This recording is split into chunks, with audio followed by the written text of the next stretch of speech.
ಬುದ್ಧ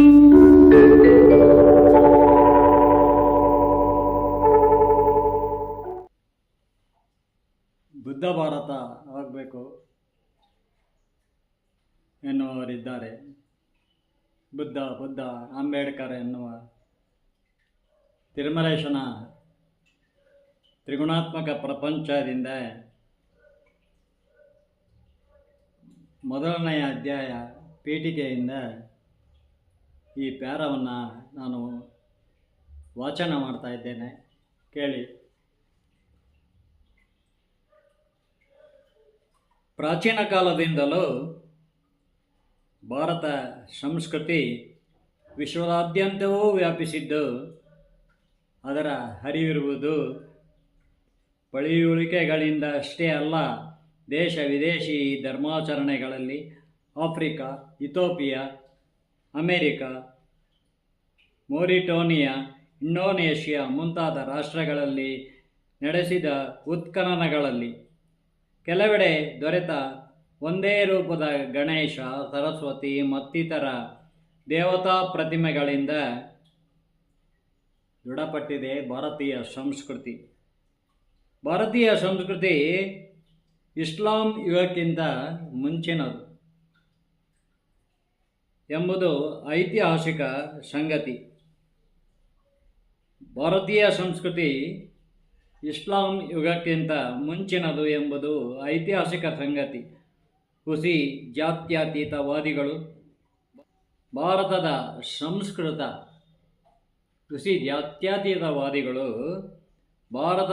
ಸಂಸ್ಕೃತ ಮೃತ ಭಾಷೆ ಅಂತಾರೆ.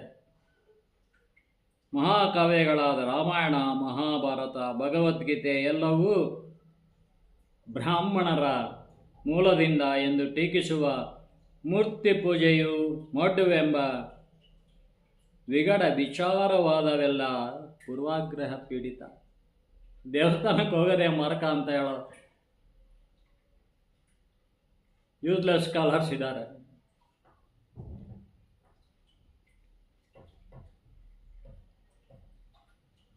ದೇವಸ್ಥಾನದಲ್ಲಿ ಮೂರ್ತಿ ಪೂಜೆ, ಮನೆಯಲ್ಲಿ ಮೂರ್ತಿ ಪೂಜೆ ಮಾಡ್ತೀವಿ, ಚಿತ್ರಪಟಗಳಲ್ಲಿ ಮಾಡ್ತೀವಿ. ದೇವಸ್ಥಾನದಲ್ಲಿ ಎಲ್ಲ ಜಾತಿ ಧರ್ಮ ಎಲ್ಲ ಬಿಟ್ಟು, ಭಾರತದ 106 ಜಾತಿಗಳು, ಎಲ್ಲ ಜಾತಿ ಜನಾಂಗದವರು ಅಲ್ಲಿ ಇರ್ತಾರೆ. ಎಲ್ಲರೂ ಹಿಂದೂಗಳೇ. ಮುಸ್ಲಿಮ್ಸ್ನವರು ಬಂದರೆ ಆಶ್ಚರ್ಯ ಏನಿಲ್ಲ. ನಾವು ಮುಸ್ಲಿಂ ಮಸೀದಿಗಳಿಗೆ ಹೋಗ್ತಾ ಇರ್ತೀವಲ್ಲ ಒಂದೊಂದು ಸಾರಿ, ನೋಡೋಣ ಅಂತ. ಹಾಗೇನೆ ಅಲ್ವೇ?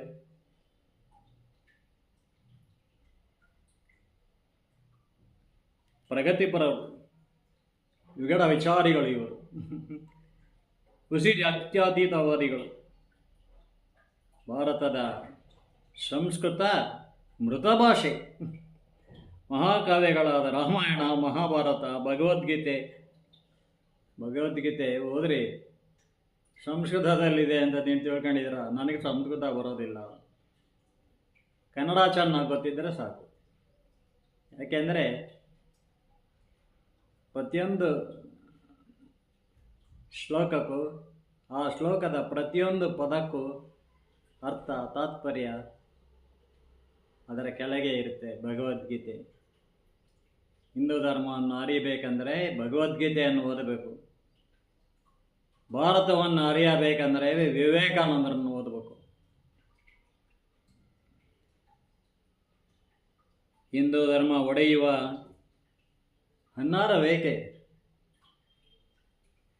ದಲಿತರು ಹಿಂದೂ ಧರ್ಮದ ಭಾಗವೇ. ಇಂತಹ ವಿಗಡ ವಿಚಾರವಾದವೆಲ್ಲ ಪೂರ್ವಾಗ್ರಹ ಪೀಡಿತ, ಆಡುಂಬಲ ರಾಜಕೀಯದ ಪೀಡಿತ, ಮತ್ತೆ ಅಧಿಕಾರ ದಾಹದ ಪೂರ್ವಾಗ್ರಹ ಪೀಡಿತ. ಹಿಂದೂ ಧರ್ಮ ಒಡೆಯುವ ಹುನ್ನಾರವೇಕೆ?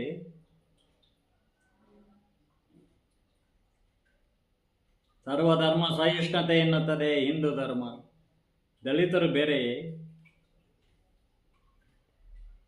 ಹಿಂದೂ ಧರ್ಮದವರೇ ಅವರು ಅಲ್ಲವೇ? ಜಾತ್ಯತೀತರಾಗಿ ಕರಸ್ಥಲದಲ್ಲಿ ಲಿಂಗ ಪೂಜೆಗೈಯುತ್ತಿದ್ದ ಭಕ್ತಿ ಭಂಡಾರಿ ಬಸವಣ್ಣನವರ ವಿಚಾರ ಕ್ರಾಂತಿಯಾರಿಯರೇ ಇವರು. ಬಸವಣ್ಣವರ ಲಿಂಗಾಯತ ಧರ್ಮ ಹುಟ್ಟಾಕಲಿಲ್ಲ, ಯಾರ ಪಂಚಾಚಾರ್ಯರನ್ನು ಹುಟ್ಟಾಕಿದ್ದು. ಬ್ರಾಹ್ಮಣ ಹಾಗೂ ಮಾದಿಗರು ಇವರ ಮಧ್ಯೆ ಸಂಬಂಧವನ್ನು ಏರ್ಪಡಿಸಿ ಮದುವೆ ಮಾಡ್ತಾರವರು. ಬುದ್ಧನ ಪಗೋಡಗಳ ಆರಾಧಿಸುವ ಬೌದ್ಧರಂತೆ ಇತರರೇ ಟೀಕಿಸದೇ ಇರಲಾರದೆ. ಬೌದ್ಧರು ಇತರರನ್ನು ಟೀಕಿಸ್ತಾರ. ಬೌದ್ಧ ಧರ್ಮ ಹುಟ್ಟಿನಿಂದ ಬೌದ್ಧ ಧರ್ಮದಲ್ಲಿದ್ದವರು.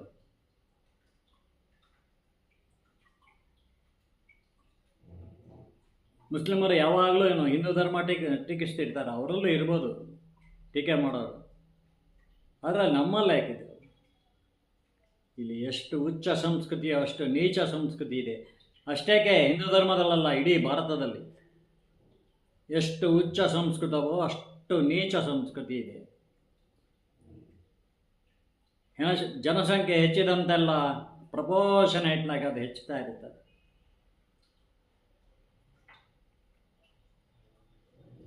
ಜಾತ್ಯತೀತರಾಗಿ ಕರಸ್ಥಳದಲ್ಲಿ ಜಾತ್ಯತೀತರಾಗಿ ಕರಸ್ಥಳದಲ್ಲಿ ಲಿಂಗ ಪೂಜೆಗೈಯುತ್ತಿದ್ದ ಭಕ್ತಿ ಭಂಡಾರಿ ಬಸವಣ್ಣನವರ ವಿಚಾರ ಕ್ರಾಂತಿಯಾರಿಯರೇ ಇವರು.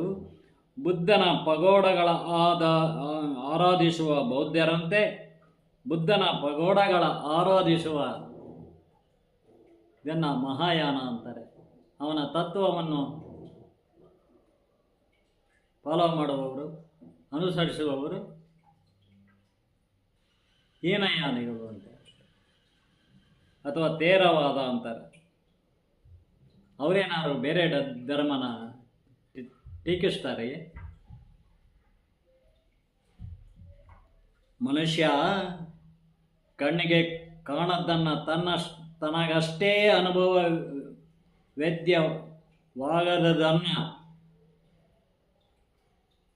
ಕಣ್ಣಿಗೆ ಕಾಣಲ್ಲ, ತನಗೆ ಅನುಭವ ವೇದ್ಯ ಆಗಿಲ್ಲ, ಅದನ್ನು ಖಂಡಿಸೋದು ಬಹಳ ಸುಲಭ ಅಂತ ಹೇಳ್ತಾರೆ ರಾಷ್ಟ್ರಕವಿ ಕುವೆಂಪು. ಅತಿ ಖಂಡನೆ ಅತಿ ಶ್ಲಾಘನೆಗಿಂತ ಅನರ್ಥಕಾರಿ ಅಂತಾರೆ. ಅತಿ ಶ್ಲಾಘನೆ ಮಾಡ್ಬೋದು, ಹೊಗಳ್ಬೋದು, ಅತಿ ಖಂಡನೆ ಮಾಡುವುದಿದ್ದಾರೆ ಬರೀ ವಿಜ್ಞಾನ ಅಂತ ಎಲ್ಲ ಯೂಸ್ಲೆಸ್ ಸ್ಕಾಲರ್ಸ್. ಅವ್ರದ್ದೇ ಒಂದು ಗುಂಪಿದೆ, ಮತ್ತೆಲ್ಲ ಡಿಗ್ರಿ ಡಾಕ್ಟರೇಟ್ ತಗೊಂಡವ್ರೆ. ರಾಷ್ಟ್ರಕವಿ ಕುವೆಂಪು ಅವರು ಮೇಷ್ಟ್ರೇ.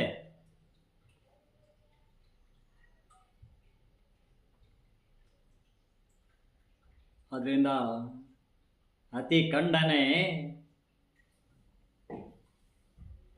ಅತಿ ಶ್ಲಾಘನೆಗಿಂತ ಅನರ್ಥಕಾರಿ ಅಂತಾರೆ ಕುವೆಂಪು. ಅಂಥ ಸೊಗಲಾಡಿತನದ ಆವಾಸನವನ್ನು ಭಾರತ ಕಂಡಿದೆ. ಕೆಲವರು ಭಾರತಕ್ಕೆ ಕಮ್ಯುನಿಸಮ್ ಬರಬೇಕೆನ್ನುತ್ತಾರೆ. ಇವರೆಲ್ಲ ಒಂದು ರೀತಿ ಕಮ್ಯುನಿಸಮ್ ಬರಬೇಕು ಅಂತ. ಬುದ್ಧ ಭಾರತ ಬರಬೇಕೋ ಕಮ್ಯುನಿಸಮ್ ಬರಬೇಕೋ ಅವರಿಗೆ ಗೊತ್ತಿಲ್ಲ ಸರಿ ಅಂತಲೇ ಹೇಳ್ಬೋದು. ಅದಕ್ಕೆ ಅವರಿಗೆ ಎಡಬಿಡಂಗಿ ಅನ್ನೋದು, ಎಡಪಂಥೀಯರು ಅನ್ನೋದು. ಅದೆಂದೂ ಸಾಧ್ಯ ಇಲ್ಲ ಅಂತ ಅವ್ರಿಗೆ ಗೊತ್ತಿದೆ, ಆದರೂ ಆ ದೃಷ್ಟಿಯಲ್ಲೇ ವಾದ ಮಾಡ್ತಿರ್ತಾರೆ. ಬಡವರಿಗೆ ಭಾರತಕ್ಕೆ ಕಮ್ಯುನಿಸಮ್ ಬರಬೇಕೆನ್ನುತ್ತಾರೆ. ಮನುಷ್ಯನೇ ಸರ್ವಸ್ವವೆಂದು ಮೆರೆದ ಸರ್ವಾಧಿಕಾರಿಗಳು ಶ್ರೀಮಂತರಾಗುತ್ತಾರೆ. ಮನುಷ್ಯನೇ ಸರ್ವಸ್ವವೆಂದು ಮೆರೆದ ಸರ್ವಾಧಿಕಾರಿಗಳು ಶ್ರೀಮಂತರಾಗುತ್ತಾರೆ. ಮನುಷ್ಯನೇ ಸರ್ವಸ್ವ, ಎಲ್ಲ ಅವನೇ. ಏನು ಹಣ ಬೇಕಾದ್ರೆ ಮಾಡ್ಬೋದು, ಏನು ಬೇಕಾದ್ರೆ ಮಾಡ್ಬೋದು, ಅಧಿಕಾರದಲ್ಲಿ ಇರ್ಬೋದು. ದೇವರಿಲ್ಲ, ಏನಿಲ್ಲ, ಧರ್ಮ ಇಲ್ಲ. ಅದೇ ಕಮ್ಯುನಿಸಮ್.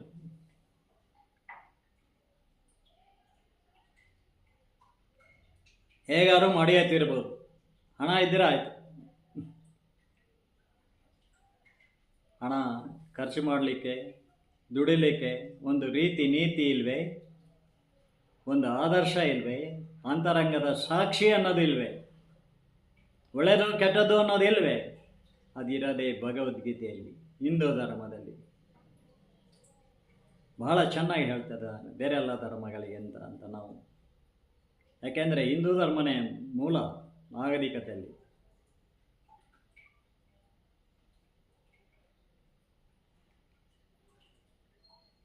ಕಮ್ಯುನಿಸಮ್ ಹೇಳಂಗೆ ಜನಸಮುದಾಯದಲ್ಲಿರುವ ಧನ ಸಂಪತ್ತು, ಆಸ್ತಿ ಚರಾಸ್ತಿಗಳನ್ನು ಎಲ್ಲರಿಗೂ ಸಮಪಾಲೆಂದು ಹಂಚುವುದು ಅಸಾಧ್ಯ. ಸರ್ವರ ಸಮಬಾಳು ಕರ್ತವ್ಯದಲ್ಲಿದೆ, ಸ್ವಂತ ದುಡಿಮೆಯಲ್ಲಿದೆ. ಹಿಂದೆಯೂ ಶ್ರೀಮಂತರು ಬಡವರು ಇದ್ದರು, ಮುಂದೂ ಇರುತ್ತಾರೆ. ಕಮ್ಯುನಿಸಂ ವೈಫಲ್ಯಕ್ಕೆ ಅದರ ಸಿದ್ಧಾಂತಗಳ ಗೊಂದಲ ಕಾರಣ. ಶ್ರೀಮಂತಿಕೆಯಿಂದ ಗೆಲ್ಲಲು ಹೊರಟ ಅಮೆರಿಕ ಅತ್ತ ತಾಂತ್ರಿಕ ತೊಡಕುಗಳಿಂದ, ಇತ್ತ ಸಾಂಸ್ಕೃತಿಕ ಸಾಮರಸ್ಯ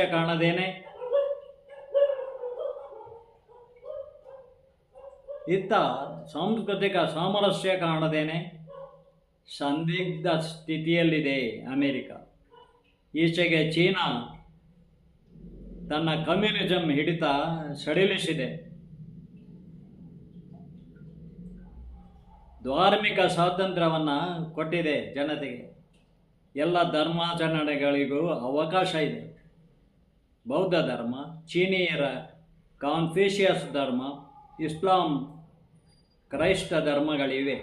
ಇತ್ತೀಚೆಗೆ ಸರ್ಕಾರದ ಬಡತನ ನಿರ್ಮೂಲನೆಯಿಂದ ಪ್ರೇರಿತರಾದ ಹಿಡಿಯಷ್ಟು ಕ್ರೈಸ್ತರು ಯೇಸು ಫೋಟೋ ಬದಲಿಗೆ ಚೀನಾದ ಜಿನ್ಪಿಂಗ್ ಚಿತ್ರ ಹಾಕಿದ್ದಾರಂತೆ.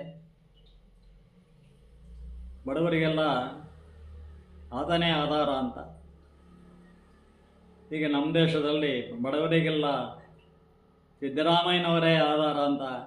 ಅಂಬೇಡ್ಕರ್ ಈ ಕಡೆ, ಅದ್ರ ಪಕ್ಕದಲ್ಲಿ ಸಿದ್ದರಾಮಯ್ಯನವ್ರ ಫೋಟೋ ಇಟ್ಕೊಳ್ಳೋದು ಒಂದು ಬಾಕಿ. ಈಗ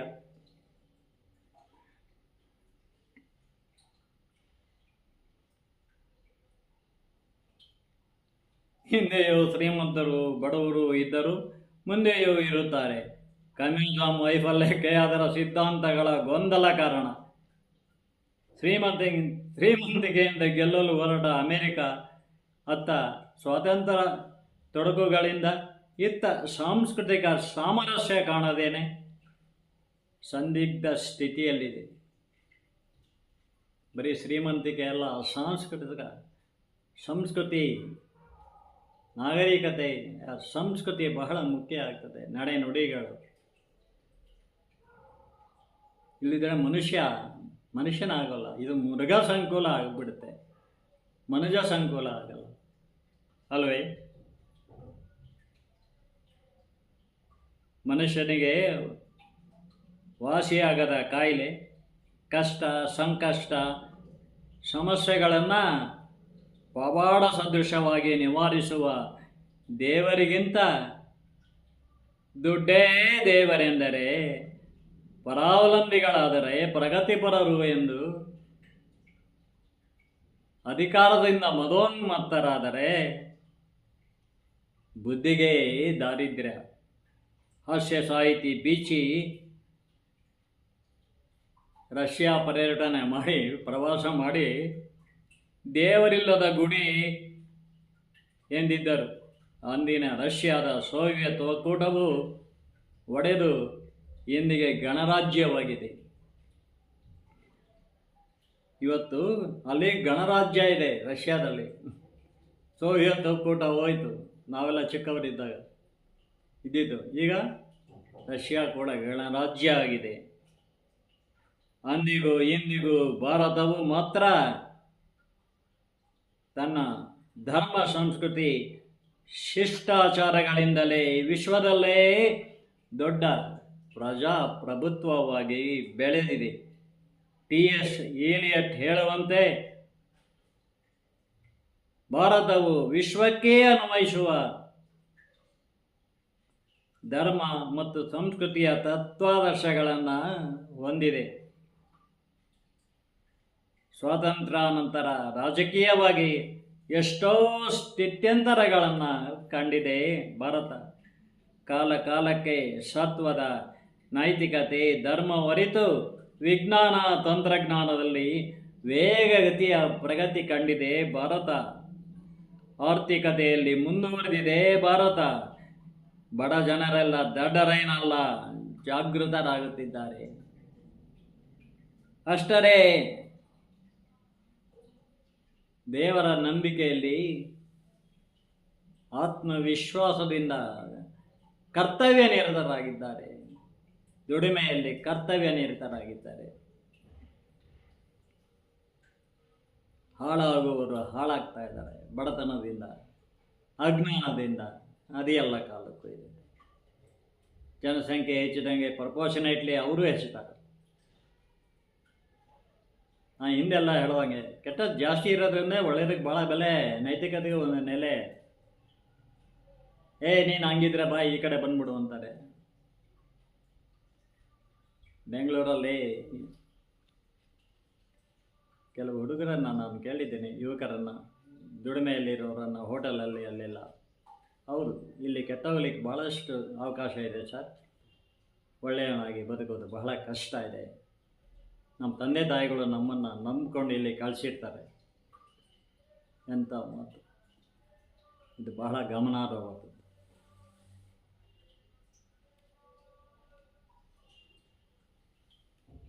T.S.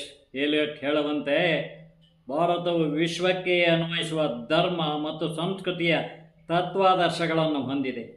ಸ್ವಾತಂತ್ರ್ಯ ನಂತರ ರಾಜಕೀಯವಾಗಿ ಎಷ್ಟೋ ಸ್ಥಿತ್ಯಂತರ ಕಂಡಿದೆ. ಆದರೇನು, ಕಾಲ ಕಾಲಕ್ಕೆ ಸತ್ವದ ನೈತಿಕತೆ ಧರ್ಮ ಹೊರಿತು ವಿಜ್ಞಾನ ತಂತ್ರಜ್ಞಾನದಲ್ಲಿ ವೇಗಗತಿಯ ಪ್ರಗತಿ ಕಾಣುತ್ತಿದೆ.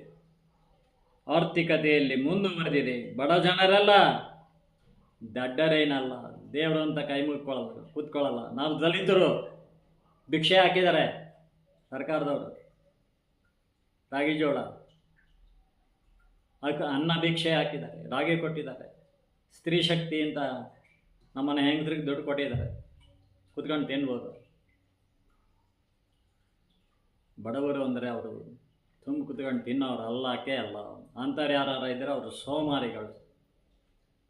ಅವರಂಥ ಮೂರ್ಖರಿಲ್ಲ, ಮುಗ್ಧರಿಲ್ಲ ಅಲ್ವೇ? ಇದ್ದಿದ್ದಂಗೆ ಹೇಳೋದಕ್ಕೆ ಏನೂ ಇಲ್ಲ. ಆ ಬಡವರಲ್ಲೂ ಕೂಡ ಹಿರಿಯರು ಇದೇ ಮಾತನ್ನೇ ಹೇಳ್ತಾರೆ.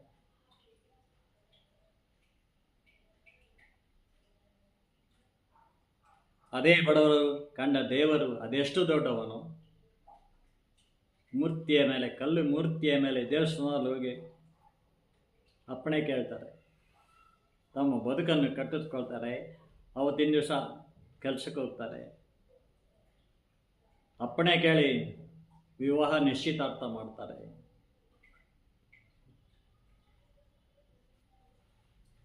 ದೇವಸ್ಥಾನಗಳಲ್ಲಿ ಮದುವೆಗಳು ನಡೆಯುತ್ತವೆ.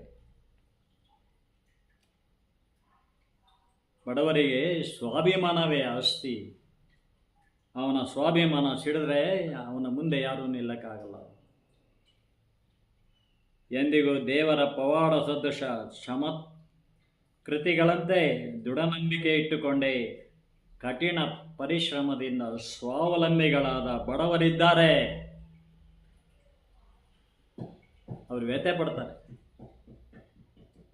ನಮ್ಮನ್ನೆಲ್ಲ ಸೋಮಾರಿ ಮಾಡಿ, ಇವನು ವೋಟ್ ಬ್ಯಾಂಕ್ ಮಾಡಿ ಇವರೇ ಯಾವಾಗಲೂ ಅಧಿಕಾರದಲ್ಲಿ ಇರಬೇಕು ಅಂತ ಮಾತಾಡ್ತಾ ಇದ್ದಾರೆ. ಇದು ತೆರೆದಿಟ್ಟ ಸತ್ಯ, ಕಠೋರ ಸತ್ಯ, ಜನಾಂತರಾಳದ ಕಠೋರ ಸತ್ಯ ಅಲ್ಲವೇ?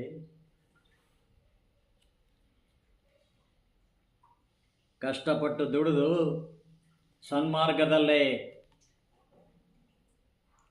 ಹಣವನ್ನು ಸಂಪಾದಿಸಿ ಸೇವಿಂಗ್ಸ್ ಮಾಡಿ, ಎಷ್ಟು ದುಡಿದೆ ಅನ್ನೋದಕ್ಕಿಂತ ಎಷ್ಟು ಸೇವಿಂಗ್ಸ್ ಮಾಡಿದೆ ಅನ್ನೋದು ಭಾಳ ಮುಖ್ಯ ಆಗ್ತದೆ. ಮಾಡಿ ಒಂದು 25-30 ವರ್ಷಗಳಾದಮೇಲೆ ಹಿಂದೆ ತಿರುಗಿ ನೋಡಿ ಹೆಮ್ಮೆ ಪಡಿ. ನಿಮ್ಮ ಸೇವಿಂಗ್ಸನ್ನು ನೋಡಿ ಬ್ಯಾಂಕ್ನಲ್ಲಿ.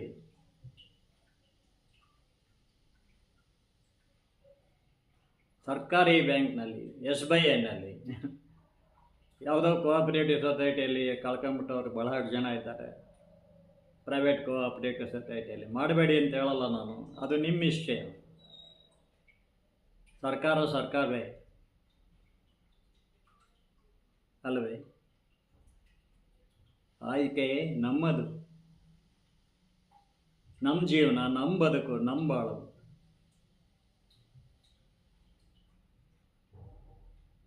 ತಂದೆ ತಾಯಿಗಳು ಮಕ್ಕಳಿಗೆ ಮಾರ್ಗದರ್ಶಕರಾಗಿರ್ಬೇಕು. ಅವರನ್ನು ನೋಡಿ ಮಕ್ಕಳು ಅವರನ್ನು ಗೌರವಿಸೋದು ಯಾವ ರೀತಿಯಲ್ಲಿ, ಅವರ ಬದುಕನ್ನು ನೋಡಿ ನಮ್ಮ ಅಪ್ಪ ಹೇಗೆ ಬದುಕಿದ್ರು, ಹೇಗೆ ಸಂಕಷ್ಟಗಳನ್ನು ಎದುರಿಸಿದ್ರು ಅಂತ. ಅವರು ಶ್ರೀಮಂತರೇ ಇರ್ಬೋದು, ನಮ್ಮಪ್ಪ ಶ್ರೀಮಂತಿಕೆಯಿಂದ ಕುತ್ಕೊಂಡು ತಿನ್ನಲಿಲ್ಲ, ನಮಗೆ ಒಳ್ಳೆಯ ದಾರಿ ಸನ್ಮಾರ್ಗವನ್ನು ತೋರಿಸಿದ್ರು ಅಂತ. ಸತ್ವಗುಣ ರೀ, ಸತ್ವಗುಣ. ರಜೋಗುಣ ತಮೋಗುಣಗಳಿಗೆ ವಶರಾಗಬಾರ್ದು. ಕಡು ಸ್ವಾರ್ಥ ರಜೋಗುಣ, ತಮೋಗುಣ ನೀಚ ಸ್ವಾರ್ಥ, ತಾನೇ ಇರಬೇಕು ಅನ್ನೋದು. ತ್ರೈಗುಣ್ಯ ವಿಷಯ ವೇದ, ನಿಸ್ತ್ರೈಗುಣ್ಯ ಭವಾರ್ಜುನ, ನಿರ್ದ್ವಂದ್ವ ನಿತ್ಯ ತತ್ವೋತ್ಸವ ಯೋಗಕ್ಷೇಮ ಆತ್ಮವನ್ನಂತ. ಆತ್ಮನಲ್ಲಿ ತಪ್ಪು ಒಪ್ಪುಗಳನ್ನು ಕಾಣುತ್ತಾ ಬದುಕಿದೆ. ಇದು ಎಷ್ಟು ಸರಿ ಹೇಳಿದ್ರು ಕಡಿಮೆನೆ. ನಿಮಗೆಲ್ಲರಿಗೂ ದೈವಾನುಭವ ಆಗಲಿ ಎಂದು ಶುಭ ಹಾರೈಸ್ತೇನೆ.